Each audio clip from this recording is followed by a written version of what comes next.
Okay, so if you're watching this, there's a chance that you watch Tim Pool. And if you watch Tim Pool's stuff, then you may have caught Luke Beasley on it. I'm going to carry along here. If you don't know who Luke Beasley is, well, you can look him up. You can go search him. He has about 1 million subscribers, so he's a big deal a little bit on YouTube. He's a libtard Gen Z troll, is what he is essentially. He knows nothing, but he says a lot of things. He spews out a lot of word salad, and he can't back any of it up. So it's very irritating. He takes a very hard stance uh, on the liberal side. He's very much against Trump, and he basically just uses clickbait to get a lot of views on his videos, is what I think, or whatever. But if you look at his videos, I'm going to go through it, do a little dive on it. But you'll see what I mean. So I'm going to play this video, though. This was dropped on X. This is a clip from a recent Timcast, whatever, show that he had Luke Beasley on. And Luke Beasley was, if you listened, if you're like me, he was awful. I had a hard time listening because he was just so contentious, and he's such a little prick that I had a hard time watching.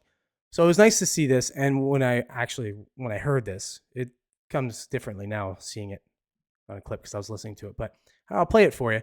You'll see what I mean. It was a nice little put him back in his place a little bit from Tim.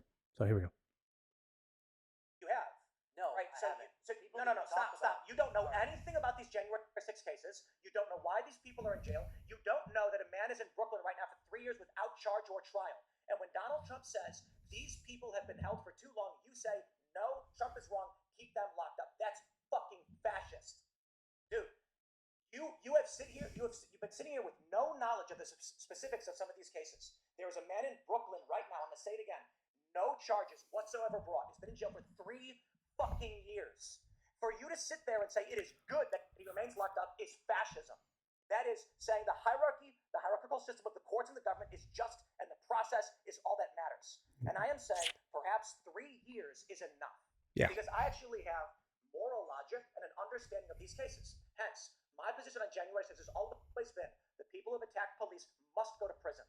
But 3 years is a fucking long time for assault on an officer.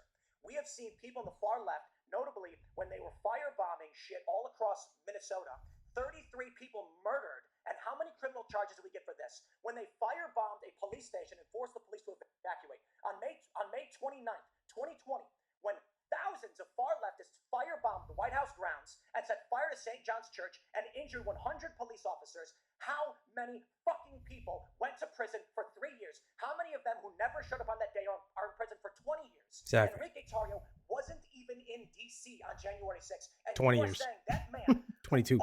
his only crime was, quote, don't leave. That's his only crime. You think he should be in prison for 20 years because you're a fascist. You don't care what the facts are. You don't care if this is unjust. You only care that the machine state has decreed you are not to be locked up. And this is the problem I have with the left. They don't know the facts. They don't care about the facts. They view morality as a blanket government stroke of the pen, and every person, regardless of their crime, should be in prison for decades. I reject it outright. The people who fought cops should go to prison. They did. It's been 3 years.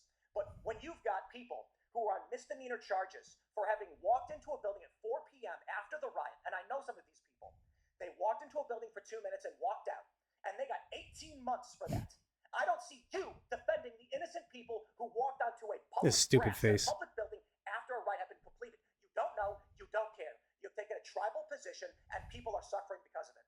Now you say that Donald Trump saying the injustice that we've seen warrants commutation or pardons. You say that means he's advocating for violence. This is the ultimate problem.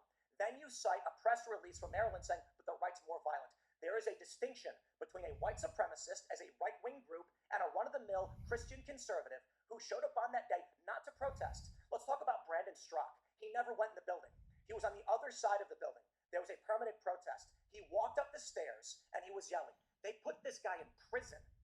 There is Owen Schroyer, who was at a permanent rally, who was yelling death to communists. They put him in prison and specifically cited his speech. My dude, you don't know what you're talking about. And it's fine. I get it. We try to be polite. We try to be nice. But there are so many young liberals who sit here and say The corporate press told me that these people are bad, and the machine state government has decreed it by pen.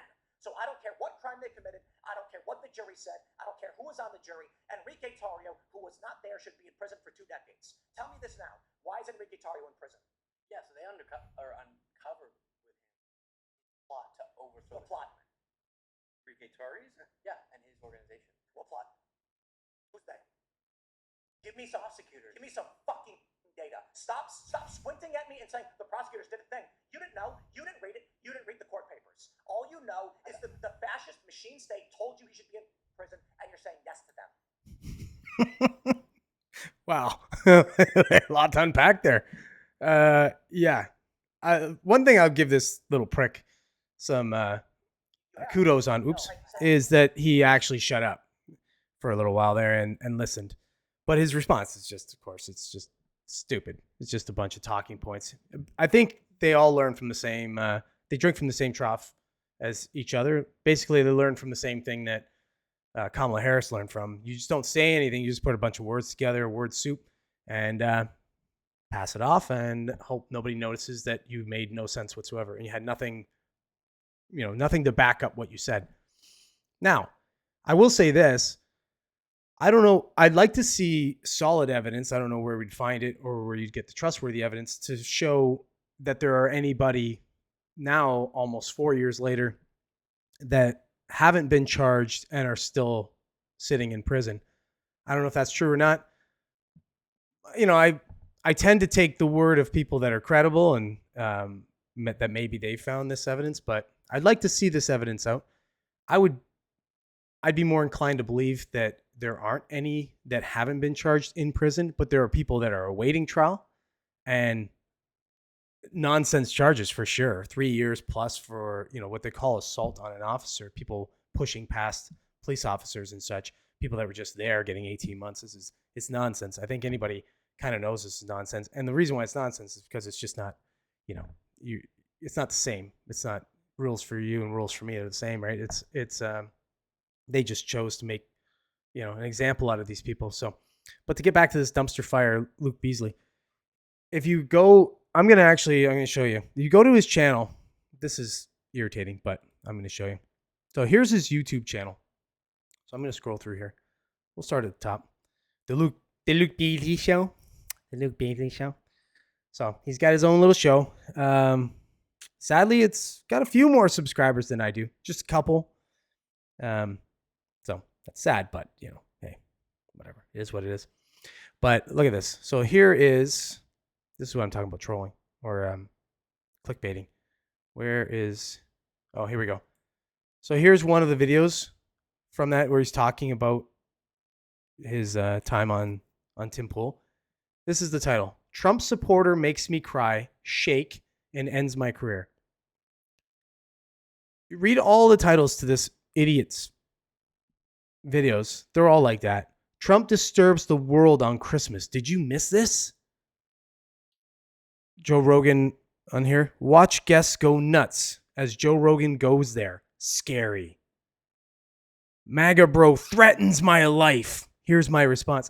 He's just a little fucking prick. He just looks like a little putz. He's got a stupid smug look on his little goofy fucking face.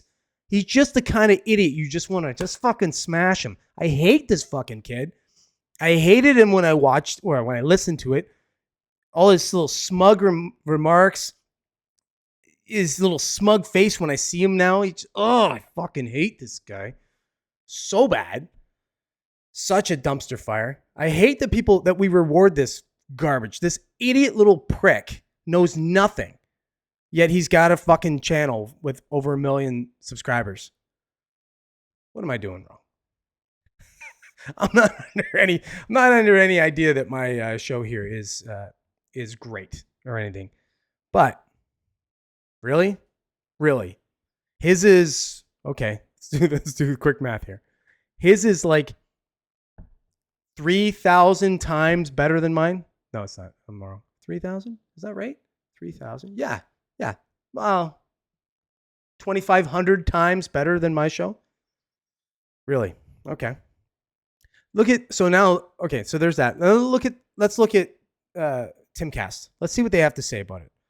So here's some right at the top, basically. Here's one of the shows with him. Tim Pool debates Gen Z leftists on crime against leftists and right. Doesn't say, it's basically exactly what happened. There's none of this clickbait shit in his titles. It's just what happened there. He's not even going after this guy. He's not even like using shitty imagery or any of that kind of stuff. He's not lying. He's just debating him. He had this idiot on his show and he debated him. The guy came with no information whatsoever, nothing to back any of his claims, and he got schooled. Just in 3 minutes there, you saw how schooled he got in just one little segment, which was funny because after that whole tirade, he basically kind of backed off. If you listen to the podcast, he kind of seemed to chill out a little. I mean, Beasley, because I think he knew that he was kind of in shark waters at that point. He realized, well, he can't hold his own in a sphere of people that actually do some research. And Tim's one of those guys that actually does the research. He doesn't like to speak about things unless he's done some research on it, which makes him, just makes him a good journalist, which he is, where this kid is not. And the difference is on the subscribers. You can see there's over 1 million subscribers difference between Tim Cast and Luke Beasley. Well, I get myself riled up when I talk about goofs like this. But yeah, so this guy's a dumpster fire. This piece of shit. Don't support him. Don't go looking at his videos. I mean, I had to do a little research on him. But I fucking hate this guy. I hope you hate him too. If you don't hate him, let me know in the comments. Let me know where I'm wrong. I'm not, but let me know where you think I'm wrong. This guy is a garbage fucking loser. I'm sick of talking about him.